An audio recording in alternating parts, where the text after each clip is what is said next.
Great in and out dribble. Oh! He set off the smoke detector. You crank that volume, turn it way up. Get your Jaylen.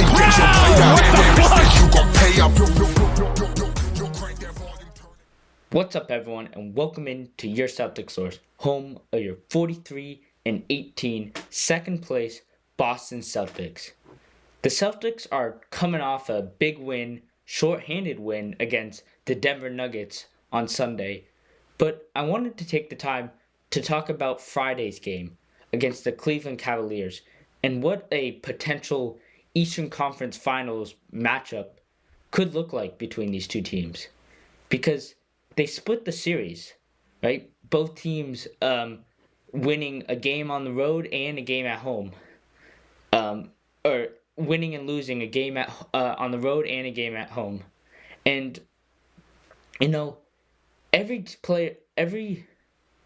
game, someone was out for the game, whether it be Holiday and KP for the Celtics. The Cavs were missing Dean Wade and Okoro a couple games, and it's really looking like these two teams are on a collision course for the Eastern Conference Finals. Right? It's pretty set in stone that they're going to get the 1 and 2 seeds here, so they wouldn't play each other until that final playoff round before the finals. But it seems like there's really key matchups that are going to determine the outcome of a series like this, right? The Celtics, they're going to hunt Darius Garland and Donovan Mitchell continuously. That's what they do. They're going to look for mismatches. They're going to look to sort of exploit Donovan Mitchell's lack of size, or Darius Garland's lack of size, and really, it's going to be a battle of are their shots falling? Are Jayson Tatum and Jaylen Brown getting help? Because that's what happened in that game on Friday, right? Jayson Tatum and Jaylen Brown had really career nights. 46, I think it was 16 and 9 for Jayson Tatum, 37 and 6 for Jaylen Brown. But they had no help. Derrick White, right, was cold. And of course it didn't help not having Jrue Holiday and Kristaps Porzingis as a sort of extra defensive support as well as offense. Good news is Jrue Holiday seems like he's getting better with his finger and he might be coming back soon. KP, he should be back anytime now. The sickness it's not even an injury. He's just has like a stomach sickness or something. But as for, what this matchup could be like Jayson Tatum and Jaylen Brown are going to either are going to impact the game in a positive way, whether they're having a good shooting night or a bad shooting night. Right? We saw this against the Nuggets on Sunday, where Jayson Tatum had a atrocious shooting night. I think he went 4 of 25 or something like that. Maybe it's not quite that bad, but still, he's impacting the game with his assists, his rebounds, his playmaking in general, right? That game against the Nuggets, what I loved the most about his game in that game was his ability to go up against Jokic, against the bigger guards, against Jamal Murray and Michael Porter Jr., and grab these rebounds one-handed and bring them down to make sure that, the Nuggets only got one chance to take a shot per possession. Right? What we can't have, especially in a matchup against the Cavs where they are fantastic shooting. I think they're the best in the league percentage-wise. In terms of threes, we can't have them missing the first shot and then getting another chance and knocking down the second, because that's what hurts them. And that's what happened in that last game, or in the game on Friday against the Cavs, where the Cavs would miss their first shot, but Evan Mobley or Jared Allen would come down and grab a rebound and kick it out to another shooter. It's actually interesting. So Jared Allen didn't end up playing in the final minutes of the game. They went single big and played a lot of zone against the Celtics, which affects them, right? Zone defense has always affected the Celtics for some reason, especially when they play zone defense and they just double Tatum as well. And you think there'd be a guy open, but the way they rotate, it's just really hard for Jayson Tatum to get the ball out of his hands with enough time for someone to make a shot. And that's what sort of happened towards the end of that game when nobody else was making shots to sort of bail him out. And Derrick White has been so clutch this season at bailing the team out in the fourth quarter, but he just didn't have it in that game. And, it's one game, so I'm not worried about that. What I'm really worried about is, right, obviously health is a big thing, right? If the Celtics are not healthy, they're gonna struggle. It depends on the guy, but if it's Jrue Holiday, really any of the core 5 guys, I'm saying they need the full starting lineup to win against this team. And the reason why is because of what the Cavs did against Donovan Mitchell in that, or against Sam Hauser in that fourth quarter. So, right, no KP, no Holiday. Donovan Mitchell was attacking guys like Sam Hauser all night. And Sam Hauser played upwards of 35 minutes. I think he played close to 40 minutes a game. And if guys are healthy, that won't be a problem in the playoffs. But he won't be playing that much, so we won't have to worry about it. But what was happening was Donovan Mitchell was attacking Sam Hauser over and over again. And Sam Hauser is a better defender than he lets on. Like, he's usually the worst defender on the team when he's playing, so they go at him, right? But he's a 6'7" guy who's strong and can hold his ground, and guys go up against him and they realize, oh, maybe that's not a great choice. Maybe Sam Hauser gets the better of them. But when you're attacking him over and over again, full night, right, you're wearing down Sam Hauser, especially because he's been dealing with these back problems the whole season, right? And he can't just get that same pressure for a full 40 minutes like he was getting that game. And so Donovan Mitchell was just eating on Sam Hauser. And so, like, in a game, if Sam Hauser has to play that many minutes and they're unable to cover for him because, right, you can hide one guy for a couple minutes in spurts. And, right, if Sam Hauser's shooting, right, I'm not, like, his offense is going to come and go. He's going to have games where he's on fire and he wins them a game, and he's going to have a game where, he isn't that great in the playoffs. But, like, he has to be able to, I'm not blaming Sam Hauser. It was great defense for most of the game. Any player, when you're getting attacked like that over and over again, is going to lose that battle. But, right, and guys don't go at Peyton Pritchard as much because while he's small and people can shoot over him, he's so scrappy and aggressive that, it's hard to go at him because they don't call fouls on Pritchard as much because of how small he is.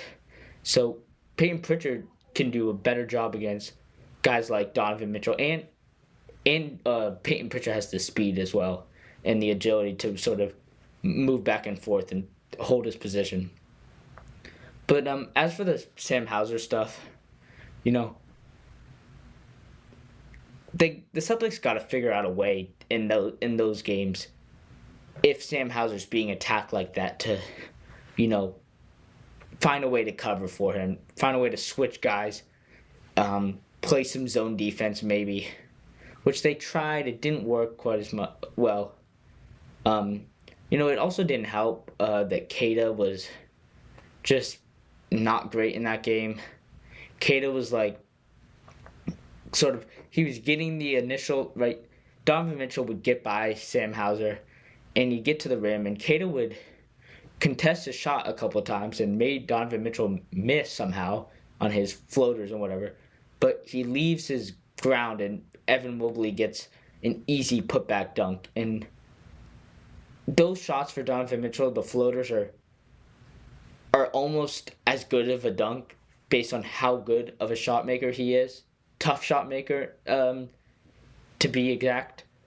But, like, I think you'd rather want him taking the floater than an easy putback dunk. So Queta, he's struggled with this all season, just has to learn to stay on his guy and trust his defense. And sometimes it will hurt them, but I think more often than not, it won't hurt the Celtics. Between these matchups, I think Jayson Tatum and Donovan Mitchell are going to pretty much cancel each other out scoring-wise. Donovan Mitchell might score a little bit more, but I do think Jayson Tatum's assists and playmaking, as well as rebounds, are going to overpower Donovan Mitchell's stats, those type of stats. So, like, I think Jayson Tatum wins the Donovan Mitchell Jayson Tatum battle. Then you get to Jaylen Brown and Darius Garland. And Darius Garland, Darius Garland is an awful defensive player. I mean, he's one of those guards that is just solely offense. And he tries. Like, there are some guys like Trae Young, other guys that just don't try. Like, he tries because the team needs him to. He just can't do it at the size that he is. Right, and so I think Jaylen Brown wins that battle because he can play both ends of the floor, and especially if Jaylen Brown's shooting, right, his shooting has come back in the last couple of games from, like, outside the arc shooting. If he can make 2 or 3 a game on, I would say 3 a game on 35% shooting from 3, that's huge for the Celtics. Right, because over January and even early February, he couldn't make a single shot from behind the arc, going over 6 in games sometimes. But, against the Cavs and then against the Nuggets on Sunday, I think he knocked down 3 or maybe even 4 against the Nuggets as well. So that's huge. Right, and then, it's hard for the Celtics. The Celtics go double big a lot with the Cavs because, the Cavs go double big, and right, KP, and usually Al, maybe Luke. It's going to be hard because Evan Mobley and Jared Allen are such great rebounders, and KP and Luke are not necessarily. So they match up offensively, I would say, the two of them. Maybe Jared Allen's a little bit better than Luke Cornett. KP's certainly better than Evan Mobley, though. Evan Mobley had a fantastic game against the Celtics on Friday. They got to figure out a way. A lot of those were from those, like, putback dunks that I was talking about earlier. But they got to figure out a way to slow him down, and obviously KP will help with that.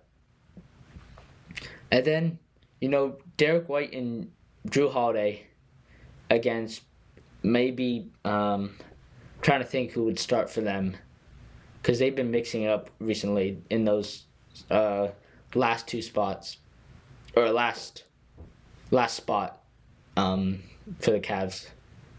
I'm not sure, but, like, this Cavs bench, I think, might be a little bit better than the Celtics bench, especially because the way they do their lineups.